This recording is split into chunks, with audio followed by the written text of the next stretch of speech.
विद्यार्थी मित्रांनो नमस्कार. मी डॉक्टर भारत यलगडाख, सहाय्यक प्राध्यापक, department of geography, KRT art, BH commerce, AM science, popularly known as a KTHM college. विद्यार्थी मित्रांनो, सर्वप्रथम आजच्या तासिकेमध्ये मी तुमचे सहर्ष स्वागत करीत आहे.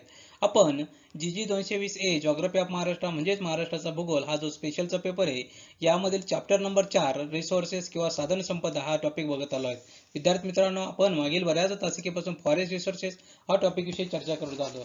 मागील तासिकेला आपण बघितलं की महाराष्ट्रातील असणाऱ्या वनस्पती चे प्रकार असतील, महाराष्ट्रातील असणाऱ्या वनस्पतींचे कोणकोणते प्रकार किंवा वनस्पती कोणकोणत्या ठिकाणी वितरित झाल्या आहेत याचा विचार आपण मागील तासिकेला केला. त्यामध्ये महाराष्ट्रातील असणाऱ्या वनस्पती, महाराष्ट्रातील असणाऱ्या घटकांची त्याच्यावरती वनस्पतींचा परिणाम, महाराष्ट्रातील नैसर्गिक वनस्पतीवर परिणाम करणारे कोणकोणते घटक त्याचाही मागोवा आपण त्याचा घेतला. म्हणजे एखाद्या देशाच्या किंवा प्रदेशाच्या वनस्पतींचे स्वरूप असेल, वितरण असेल, वनस्पतींचे प्रकार असेल, यावर भौगोलिक मानवी घटकांचा प्रभाव पडतो व त्याच्या संयुक्तिक परिणामातूनच वनस्पतीचे चित्र उभे राहते. याच आपण घटकावर कोणकोणत्या घटकातून परिणाम होतो याचाही आपण मागील तासिकेला मागोवा घेतला.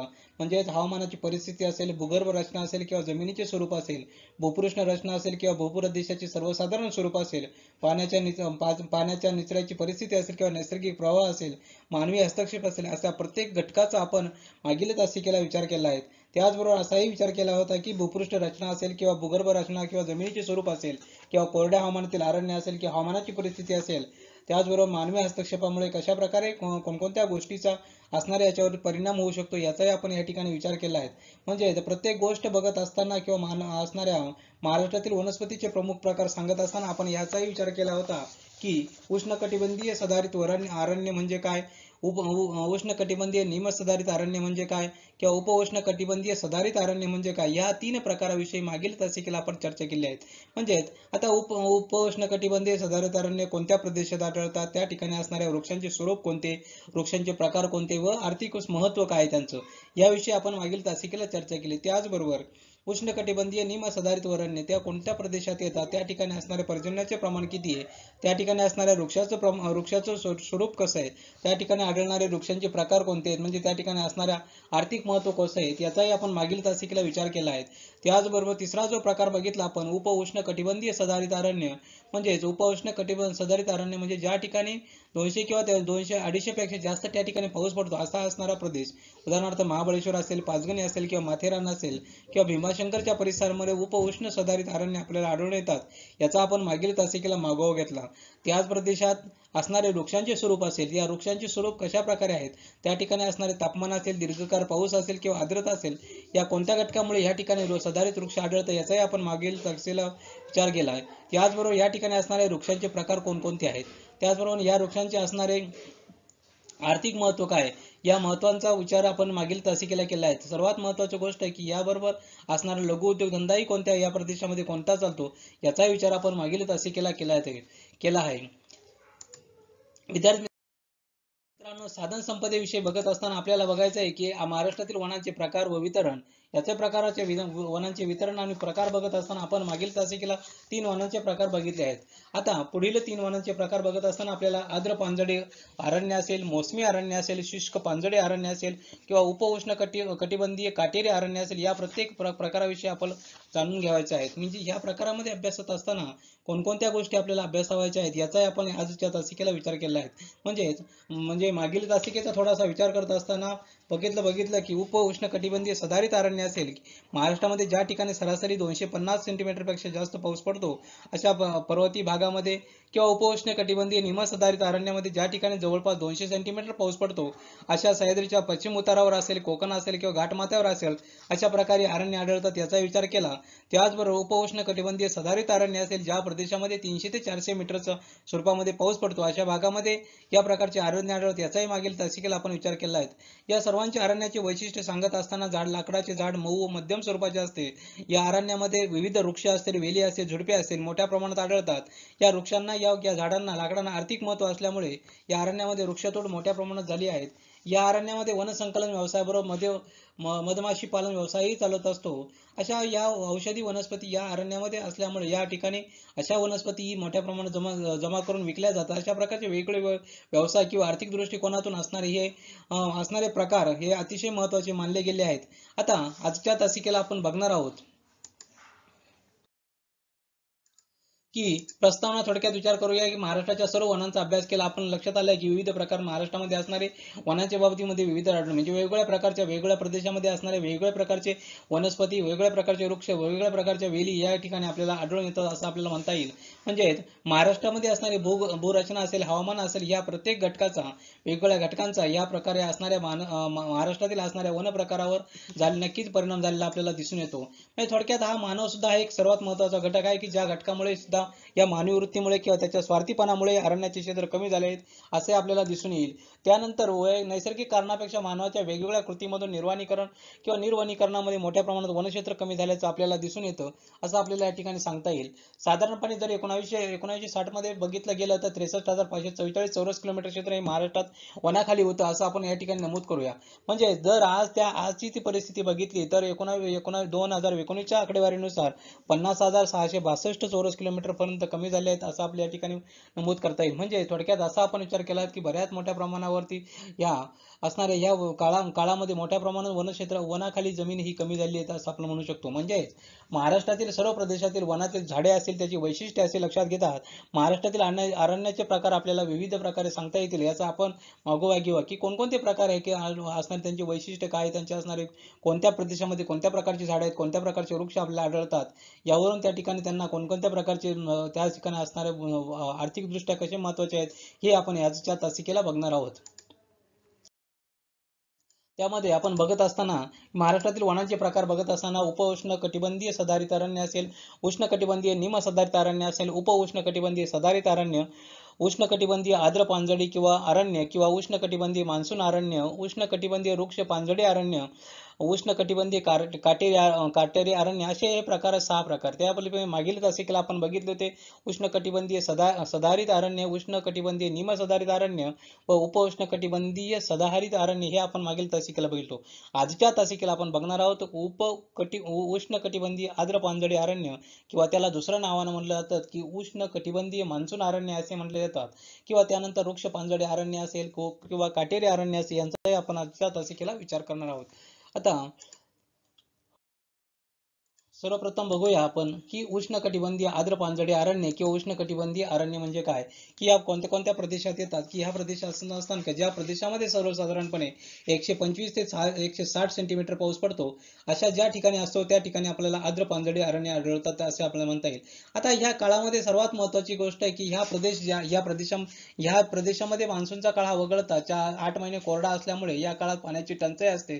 त्यामुळे या भागातील असणाऱ्या किंवा या भागामध्ये असणाऱ्या वनस्पतींची पाने निसर्गात गळतात, झडतात म्हणून या अरण्यांना थोडक्यात पानझडी अरण्य असंही आपण म्हणता येईल. म्हणजेच पावसाच्याच काळामध्ये पुन्हा या झाडांना पालवी फुटते. या अरण्यामध्ये प्रामुख्याने पानझडी वृक्ष मोठ्या प्रमाणात आढळत असतात हे आपल्याला सांगता येईल. आता सर्वात महत्त्वाची गोष्ट की ह्या कोणकोणत्या प्रदेशामध्ये येतात. महाराष्ट्रात ही अरण्य प्रामुख्याने चंद्रपूर असेल, गडचिरोली असेल जिल्ह्याच्या पूर्व भागामध्ये चिरोल असेल, नवगाव असेल या टेकड्यांवर आढळतो. त्याचबरोबर ही अरण्य भंडारा, गोंदिया, अमरावती जिल्ह्यामध्ये मेळघाट असेल, उत्तर कोकण असेल, हरिश्चंद्र बालाघाट असेल, सातमाळा डोंगररांग असेल इत्यादी ठिकाणी आढळत असतात. अशा या प्रकारे प्रामुख्याने ह्या गोष्टी या प्रदेशामध्ये महाराष्ट्रातील उष्ण कटिबंधीय आर्द्र किंवा उष्ण कटिबंधीय मोसमी अरण्य आपल्याला या ठिकाणी आढळलेले दिसून येतात. याचबरोबर तो परिसर असल्यामुळे या ठिकाणी असणारा अल्लापल्ली अरण्य म्हणून त्या ठिकाणी ओळखले जातं आणि तो परिसरामुळे अल्लापल्ली अरण्य असे हे नाव त्या ठिकाणी दिले गेले आहेत. आता भंडारा जिल्ह्याचा जर काही भाग बघितला असेल किंवा सातपुडा पर्वतरांगातील गाविडगड टेकड्या असेल किंवा मेळघाटचा काही समावेश या ठिकाणी झालेला आपल्याला दिसून येईल. म्हणजे थोडक्यात या असणाऱ्या प्रदेशामध्ये प्रामुख्याने या प्रकारची आर्द्र पानझडी अरण्य आपल्याला दिसून येतात. आता उत्तर कोकणामधील डोंगररांगा असेल किंवा सह्याद्री पर्वतातील घाटमाथा असेल ओलांडल्यानंतर जो पर्जन्य छायेचा प्रदेश येतो त्या पर्जन्य छायेच्या प्रदेशात सुद्धा आर्द्र पानझडी अरण्य आपल्याला दिसून येतात किंवा आढळतात. आता सह्याद्री पर्वतापासून निघणारे शंभू महादेव डोंगररांगा असेल किंवा हरिश्चंद्र बालाघाट डोंगररांगा असेल किंवा सातमाळा डोंगररांगाच्या पश्चिम भागामध्ये ह्या प्रकारची अरण्ये आपल्याला नक्कीच पाहावयास मिळत असतात. असं आपल्याला या ठिकाणी सांगता येईल की उष्ण कटिबंधीय आर्द्र पानझडी अरण्य असेल किंवा उष्ण कटिबंधीय अरण्य असतील या ठिकाणी महाराष्ट्रातील कोणकोणत्या भागामध्ये कोणकोणत्या जिल्ह्यात ते आढळतात आपण असा विचार केल्यानंतर थोडक्यात असं सांगता येईल की चंद्रपूर असेल, गडचिरोली असेल, भंडारा असेल, गोंदिया असेल, अमरावती असेल ह्या जिल्ह्यांमध्ये किंवा उत्तर कोकण असेल उत्तर कोकणाच्या काही जिल्ह्यांमध्ये प्रामुख्याने या प्रकारची आर्द्र पानझडी अरण्ये आपल्याला नक्कीच दिसून येतात. आता त्यानंतर कोल्हापूर असेल, नाशिक असेल, ठाणे, धुळे व नंदुरबार जिल्ह्यातही पानझडी अरण्ये आपल्याला आढळतात. आता त्यानंतर पुढे गेल्यानंतर आपल्याला असं म्हणता येईल की या पानझडी वृक्षांचं स्वरूप कसं आहे. आता या वृक्षांचं स्वरूप बघत असताना आपल्याला या प्रदेशामध्ये साधारणतः 120 ते 160 सेंटीमीटरच्या दरम्यान पाऊस पडतो असं आपल्याला म्हणता येईल.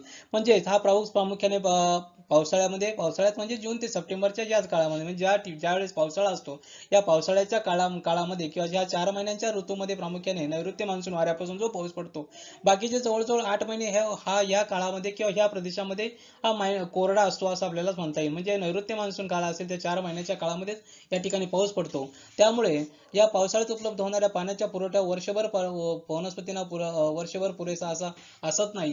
त्यामुळे त्या ठिकाणी असणाऱ्या ह्या पावसाला किंवा या हवामानाला अनुसरून या पावसावर अनुसरून असतात अशाच प्रकारची या ठिकाणी वृक्षांचं स्वरूप असतं.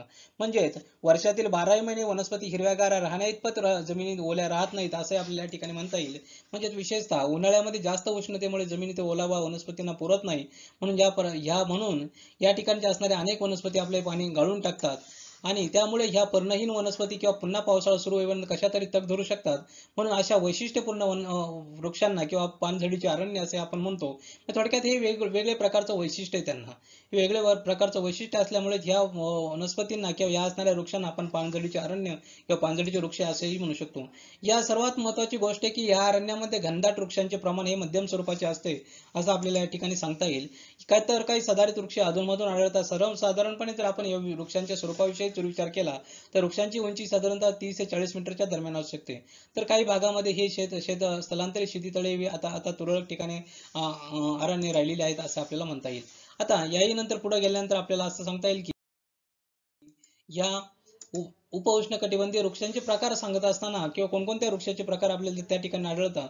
या अरण्यामध्ये प्रामुख्याने आर्द्र पानझडी अरण्यामध्ये प्रामुख्याने सागवान सर्वात महत्वाचा एक वृक्ष आढळतो. त्याशिवाय आईन असेल, त्यानंतर हिरडा असेल, बिबळा असेल, लेंडी असेल, येरोल असेल, किडल असेल, कुसुम, आवळा, शिसम, शिरस वगैरे आढळतात. त्यानंतर बांबूची वनेही आपल्याला पाहावयास मिळतात. त्यानंतर व्यवहारामध्ये वासे म्हणून प्रसिद्ध आहेत. म्हणजे थोडक्यात आपण असा विचार केला की या ठिकाणी असणारे साग असेल, आवळा असेल, शिसम असेल, कुसुम असेल, तेंदू, हिरडा, पिंपळ, आंबा, फळस, महू, बिबळा ह्या सर्वात मोठ्या प्रमाणात या ठिकाणी आढळत असतात असं आपल्याला म्हणता येईल. आणि या सर्वात महत्वाची गोष्ट आहे की या अरण्याची पाने जडणारी झाडे किंवा झाडाची उंची साधारणतः 35 ते 25 मीटर किंवा मगाशी सांगितल्याप्रमाणे त्यामुळे वितरण आणि सांगता येईल आपल्याला असं म्हणता येईल. आता त्यानंतर सर्वात महत्वाची गोष्ट आहे की ह्या झाडांचं आर्थिक मूल्य काय, की आर्थिक मूल्याचा विचार करत असताना या आर्द्र पानझडी अरण्यातील अनेक वृक्ष आर्थिकदृष्ट्या महत्वाचे आहेत. आता सर्वात महत्वाचा वृक्ष म्हणजे सागवान होय. आता सागवानाला सर्वात महत्वाची गोष्ट आहे की सागवानाला प्रचंड मागणी असते. पूर्वीच्या काळापासून तर आजपर्यंत महाराष्ट्रामध्ये सागाची प्रचंड झाडं होती, पण जुन्या वाड्यांचे असेल लाकूड हे सागवाचेच होते. मात्र आज वृक्ष हे मर्यादित प्रदेशात राहिले आहेत असे आपल्याला या ठिकाणी म्हणता येईल. किंवा सर्वात महत्वाची विरळ स्वरूपात झाडांचे वितरण आणि आर्थिक मूल्य अधिक चांगले सांगता येतील. पण वनसंकलनावर फळाचे उत्पादन असेल या अरण्यांमधून घेतलं जातं. त्याचबरोबर इमारत असेल व फर्निचर बरोबर इंधन म्हणूनही या झाडांचा वापर केला जातो. अलीकडच्या काळामध्ये मोठ्या प्रमाणात वृक्षतोड केल्यामुळे या अरण्यांचे अस्तित्व थोडक्यात धोक्यात आले आहेत असं आपल्याला म्हणता येईल. त्याचबरोबर या अरण्यामध्ये आढळून येणारा अजून एक महत्वाचा वृक्ष म्हणजे चंदन. चंदनाचे वृक्ष या ठिकाणी आढळतात. या अरण्यातील सर्वात महत्वाच्या वृक्षाची देखभाल करण्यासाठी वन खात्यामार्फत केली जाते. आता आपण चंद्रपूर आणि गडचिरोली जिल्ह्यामध्ये जर आलो तर गडचिरोली जिल्ह्यामध्ये अल्लापल्ली अरण्यामध्ये वृक्षांची भारतातील प्रसिद्धी वृक्षामध्ये गणना केली जाते आणि म्हणून त्या ठिकाणी काही चंदनाची झाडे आपल्याला आढळले आहेत असे आपल्याला सांगता येईल. म्हणजे थोडक्यात या ठिकाणी थोडेसे त्याला बंधने घातल्या गेल्यामुळे या ठिकाणी अल्लापल्लीच्या अरण्यामध्ये या ठिकाणी वृक्षांची गणना केली गेली आहे आणि गणना केल्यानंतर आणि त्याच्यावर असणारं संरक्षण दिल्या गेल्यामुळे या ठिकाणी मोठ्या प्रमाणात त्या पानझडी अरण्यांना थोडंसं संरक्षण मिळाल्यामुळे त्या ठिकाणी ते टिकून आहेत असे आपल्याला सांगता येईल. आता सर्वात महत्वाची गोष्ट आहे की एक ज्ञानेश्वरांनी एक म्हटलं आहे की चांदो देव चांदणे चापे नो चंदने देवी की नंदन विनय नावडे तू. म्हणजे असं विचार करत असताना की प्रत्येकाला चंदनाच्या चंदन देविकी नंदनविनय नावडे. म्हणजे थोडक्यात असं आपल्याला सांगता येईल की चंदनाचे झाडं जर आपण चांगल्या प्रकारे जर त्या ठिकाणी जोपासना केली तर त्या ठिकाणी नंदनवन फुलल्याशिवाय राहणार नाही असं आपल्याला या ठिकाणी म्हणून गेलं आहे. हे ज्ञानेश्वरांनी सुद्धा लिहून ठेवले आहेत. म्हणजे ज्या ठिकाणी जास्तीत जास्त मोठ्या प्रमाणात जर वृक्ष लागवड केल्या तर त्या ठिकाणी चांगल्या प्रकारे हे अरण्य निर्माण होतील आणि वेगवेगळ्या प्रकारचं त्या ठिकाणी नंदनवन फुलल्याशिवाय राहणार नाही असं आपल्याला या ठिकाणी याचा अर्थ घेता येईल. आता यानंतर पुढे जाऊया आपण की पुढचा प्रकार. यानंतर आपण बघणार आहोत दुसरा 5वा प्रकार उष्णकटिबंधीय वृक्ष पानझडी अरण्य. आता वृक्ष पानझडी अरण्याचा प्रदेशाचा जर विचार केला की ज्या प्रदेशामध्ये आपण साधारणपणे 75 ते 125 सेंटीमीटर पाऊस पडतो अशा प्रदेशामध्ये या ठिकाणी साधारणपणे या प्रकारचे अरण्य आढळतात। या प्रामुख्याने सातपुडा पर्वतरांगा असेल, अजिंठा डोंगररांगा असेल, या डोंगररांगा असेल किंवा घाटमाथ्यावरील पूर्वेकडील कमी उंचीच्या टेकड्या असतील, याशिवाय विदर्भातील काही डोंगररांगांचा या प्रामुख्याने यामध्ये समावेश होतो। मग थोडक्यात घाटमाथ्याच्या पूर्वेलगतचा असणाऱ्या कमी उंचीच्या टेकड्यावरही ही अरण्ये पाहावयास मिळतात। अशा प्रकारे विदर्भामध्येही डोंगराळ भाग या अरण्याने व्यापला आहे असे आपल्याला या ठिकाणी सांगता येईल। थोडक्यात या ज्या डोंगर रांगाचा प्रदेश असतील या डोंगर रांगाच्या प्रदेशामध्ये प्रामुख्याने वृक्ष पानझडी अरण्य आपल्याला दिसतात। आता या वृक्ष पानझडी अरण्याविषयीच्या असणाऱ्या वृक्षांचे स्वरूप कसं आहे हे आपल्याला बघता असताना आपल्याला थोडक्यात असं सांगता येईल की ज्या ठिकाणी मगाशी सांगितल्याप्रमाणे 75 ते 80 सेंटीमीटर किंवा 120 ते 125 सेंटीमीटरच्या दरम्यान आढळणाऱ्या पर्जन्य प्रदेशात या प्रकारचे वृक्ष आपल्याला आढळतात। त्या ठिकाणी सलग असे पट्टे नाही, ते अधूनमधून आपल्याला त्या ठिकाणी पाहावयास मिळत असतात असं आपल्याला सांगता येईल। म्हणजे थोडक्यात असे विचार सांगत लागत असताना पानझडी वृक्ष उंच असतात, काही ठिकाणी हे कमी उंचीचे वृक्ष आढळतात, अधूनमधून गवताळ प्रदेशही असतो आणि पावसाळ्यात फक्त हिरव्यागार वनस्पती आपल्याला हिरव्यागार दिसत असतात असं आपल्याला या ठिकाणी सांगता येईल। थोडक्यात कोरड्या हवामानात पाण्याच्या अभावामुळे बरेचसे वृक्ष ही पर्णहीनही असतात। म्हणजे थोडक्यात या असणाऱ्या वृक्षांचं स्वरूप आपण बघत असताना हे पूर्णपणे पावसावर अवलंबून असणारे आणि कमी पावसाच्या प्रदेशात येत असल्यामुळे या ठिकाणी असणारे ह्या वृक्षांचं थोडंसं वेगळं स्वरूप आपल्याला या ठिकाणी दिसून येतं असं आपल्याला म्हणता येईल।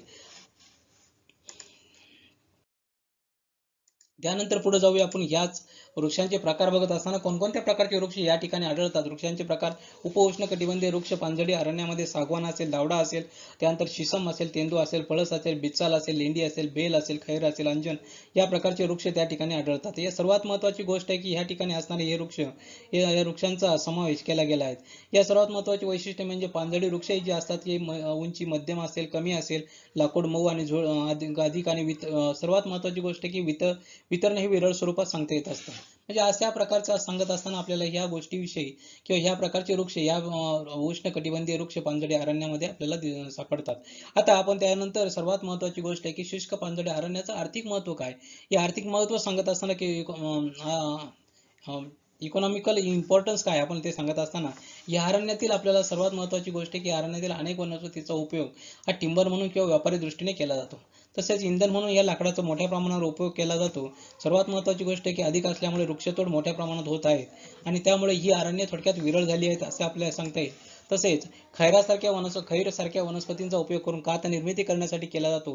म्हणजे पानझडी वृक्ष अरण्यामध्ये मानवाचे अतिक्रमण मोठ्या प्रमाणात झाले आहे असं आपल्याला त्या ठिकाणी थोडक्यात दिसून येते। म्हणजे थोडक्यात जास्तीत जास्त मोठ्या प्रमाणात मानवाने या अरण्यांमध्ये अतिक्रमण केल्यामुळे मोठ्या प्रमाणात ह्या वनस्पतींची मोठ्या प्रमाणावर पानझडी अरण्ये कमी होण्यास मदत झाली आहे किंवा कमी झाली आहेत असं आपल्याला या ठिकाणी सांगता येईल। थोडक्यात ही अरण्याचे सलग क्षेत्र आढळत नाही, तुटक स्वरूपामध्ये आढळत असतात।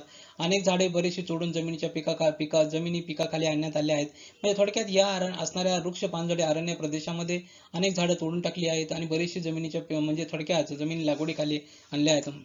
त्याचबरोबर या अरण्यामध्ये महत्त्वाचे वृक्ष म्हणजे नाहीसे होऊन काही ठिकाणी त्याच्यावर ठोस उपाययोजनाही केल्या गेल्या आहेत, पण त्याचा काही वृक्ष नाहीसे होऊ नयेत म्हणून काही ठिकाणी त्यासाठी असणाऱ्या इको सेन्सिटिव्ह झोन असेल किंवा त्या ठिकाणी तोडू नये अशा काही वेगळे बंधने त्या ठिकाणी घालण्यात आली आहेत।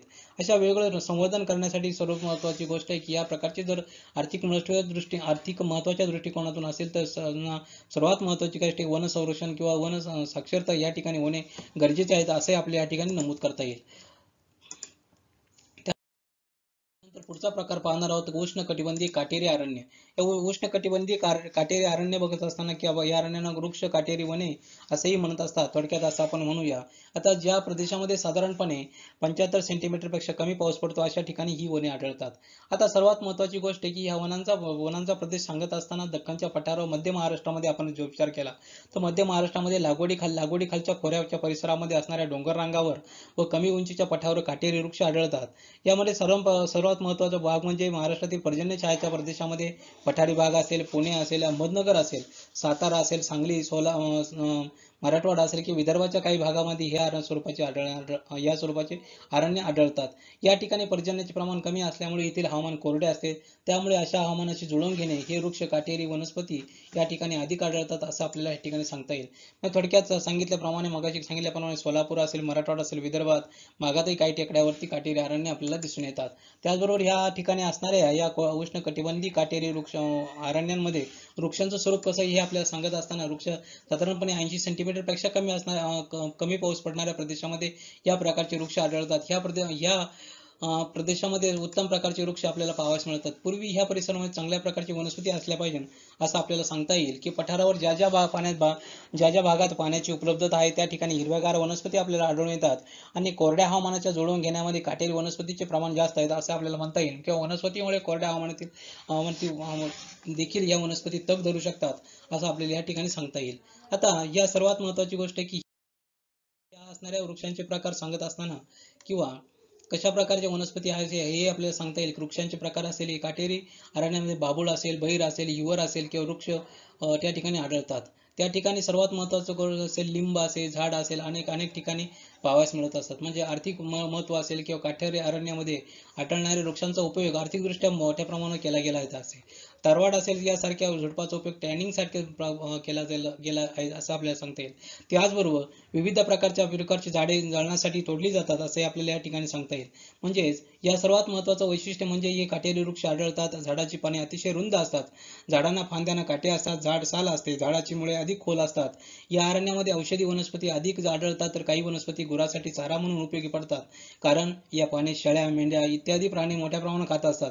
या अरण्यातील झाडांना अधिक मूल्य असते. बाभळीचे झाड असेल यात विशेष महत्वाचे मानले जाते. यात लाकडापासून शेतीचे वेगवेगळे अवजारे बनवले जातात. ग्रामीण भागात या अरण्यातील लाकडाचा इंधन म्हणून वापर केला जातो. अशा प्रकारे उष्णकटिबंधी काटेरी अरण्याचं आर्थिक महत्व जरी आपण बघितलं तर आर्थिक महत्वाच्या बाबतीमध्ये तरवाड सारखं असेल त्यासाठी टॅनिंग बनवलं जातं. विविध प्रकारचे झाडे असतील त्याचे जळणासाठी वापर केला जातो. अशा प्रकारे आपण बघत असताना की महाराष्ट्रातील अरण्याचा विचार करत असताना वरील अरण्यात व्यतिरिक्त इतर अरण्याचे प्रकार बघितला असता वरील प्रकाराव्यतिरिक्त काही स्थानिक असणारे काही वृक्ष आढळतात. उदाहरणार्थ अंजन वृक्ष दख्खनच्या पठारावर मध्यम पाऊस पडणाऱ्या प्रदेशामध्ये नाशिक असेल, धुळे असेल, जळगाव असेल, तसे पश्चिम महाराष्ट्रामध्ये असेल, काही प्रमाणात मराठवाडा असेल किंवा विदर्भामध्ये अंजन असे वृक्ष आढळतात. आता कोकणातील जांभा जमिनीवरील काही वृक्ष असतात. पश्चिम घाटावरील काही जास्त उंचीच्या प्रदेशात जांभा जमिनीवर आयरोड वृक्ष मोठ्या प्रमाणात आढळतात, तर सखल प्रदेशात गवत उगवत असून अधूनमधून खुरटी वनस्पती त्या ठिकाणी आढळतात किंवा घाणेरीचे प्रमाण जास्त आढळते. ह्या कोकणातील जांभा जमिनीवरील वृक्ष असतात. तर बाभळीची झाडे दख्खनच्या पठारावर बहुतेक सर्व ठिकाणी विशेषतः नद्यांच्या किनाऱ्याला बाभळीची झाडे आपल्याला पाहावयास मिळत असतात.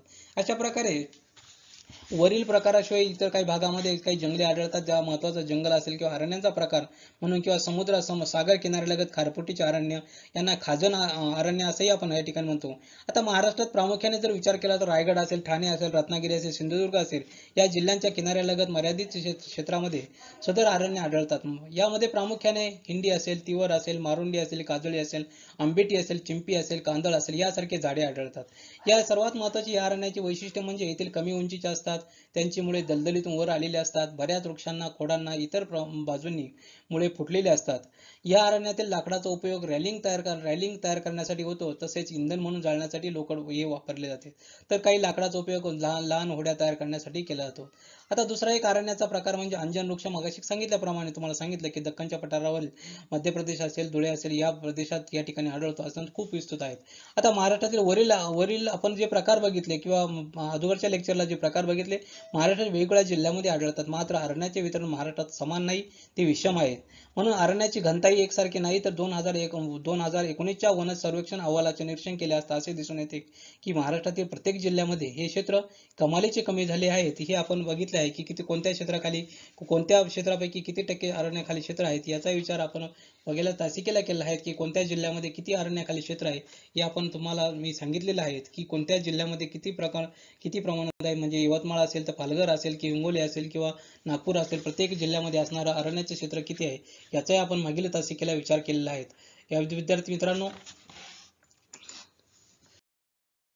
अशा प्रकारे विद्यार्थी मित्रांनो आज आपण महाराष्ट्रातील असणारे वेगवेगळ्या प्रकारचे आर्द्र पानझडी अरण्य असेल, शुष्क पानझडी अरण्य असेल, उष्णकटिबंधीय काटेरी अरण्य असेल, या ठिकाणी असणारे प्रदेश, कोणकोणत्या प्रदेशात आहेत, या ठिकाणी असणारे वृक्षांचे स्वरूप कसे, कोणकोणते वृक्ष आढळतात, या ठिकाणी त्या वृक्षांचं आर्थिक महत्त्व काय, याचा विचार आजच्या तासिकेमध्ये आपण या ठिकाणी केलेला आहे. विद्यार्थी मित्रांनो, याविषयी कोणाच्या मनात काही प्रश्न, शंका निर्माण झाली असेल तर आपण या ठिकाणी मला मेल करू शकता. विद्यार्थी मित्रांनो, पुढील तासिकेला आपण बघणार आहोत की सर्वात महत्त्वाची गोष्ट आहे की ही अरण्य असतील, ह्या अरण्यांचं सर्वात महत्त्वाची गोष्ट आहे, या अरण्याचं डिफॉरेस्टेशन झालेलं आहे ते आपण बघायचं आहे. डिफॉरेस्टेशन म्हणजे काय, की डिफॉरेस्टेशन होण्यासाठी किंवा सर्वात महत्त्वाची गोष्ट आहे कोणकोणत्या कारणामुळे डिफॉरेस्टेशन झालं याचाही आपल्याला अभ्यास करायचा आहे. किंवा महाराष्ट्रामध्ये असणाऱ्या अरण्याचं प्रमाण असेल किंवा महाराष्ट्रात असणारे काही राष्ट्रीय उद्यान असेल यांचं संरक्षण होणे गरजेचं आहे, याचाही विचार आपण या ठिकाणी केला आहे. म्हणजे थोडक्यात आपण असं केला गेला पाहिजे की महाराष्ट्रात असणारी वनसंपदा असेल, या संपदेचा विचार करत असताना याचबरोबर काही संरक्षण होणे गरजेचे. यामध्ये ताडोबा असेल चंद्रपूरला, नवेगाव गोंदियाला, गुंगामाळ अमरावतीला, संजय गांधी बोरिवली, पेच नागपूरला, चांदोली सातारा, सांगली, कोल्हापूर, रत्नागिरी या राष्ट्रीय उद्यानांचा समावेश होतो.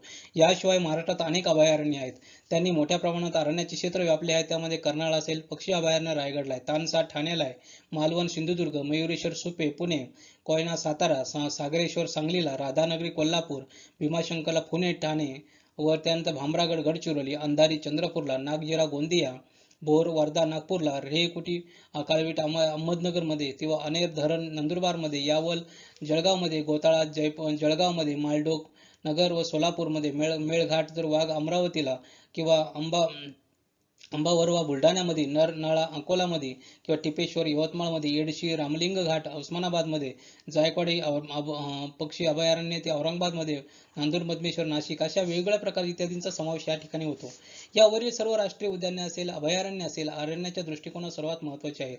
यामुळे या ठिकाणी विशेष काळजी घेणे गरजेचे आहे असं आपल्याला वाटतं. या क्षेत्रामध्ये पर्यटन असेल, नागरीकरण असेल, उद्योगधंदे असेल, रस्ता रुंदीकरण असेल किंवा शेती क्षेत्र वाढ, यामुळे अरण्यातील क्षेत्र कमी होणार नाही याची विशेष काळजी घेणे गरजेचे आहे. हे सर्व क्षेत्र जर आपण विचार केला असेल, प्राणी असेल, पक्षी असेल किंवा परिसंस्थेच्या संतुलनासाठी विशेष उपयोगी ठरत आहेत. या उलट येथील जैवविविधता कशा प्रकारे वाढेल किंवा वनक्षेत्रामध्ये अधिक वाढ करणे कसे शक्य आहे यावर लक्ष केंद्रित करणे गरजेचे आहे. यामध्ये या ठिकाणी वृक्षतोड होणार नाही, त्यामुळे सतत या ठिकाणी काळजी घेणे गरजेचे आहे. महाराष्ट्रामध्ये असेल निर्विकरणामुळे दरवर्षी मोठ्या प्रमाणात वृक्षांची संख्या कमी होत आहे. यामुळे निर्विकरणाचा थोडक्यात आढावा आपण पुढील तासिकेला, आता एकदा निर्विकरण कारणे लक्षात आली की त्यानुसार वनसंवर्धन आणि वृक्ष लागवडीसाठी नियोजन करणं चांगल्या प्रकारे करता येईल. त्यासाठी आपण पुढील तासिकेला बघणार आहोत निर्विकरण किंवा डिफॉरेस्टेशन म्हणजे काय हे आपण पुढील तासिकेला बघणार आहोत. तोपर्यंत धन्यवाद. Thank you very much.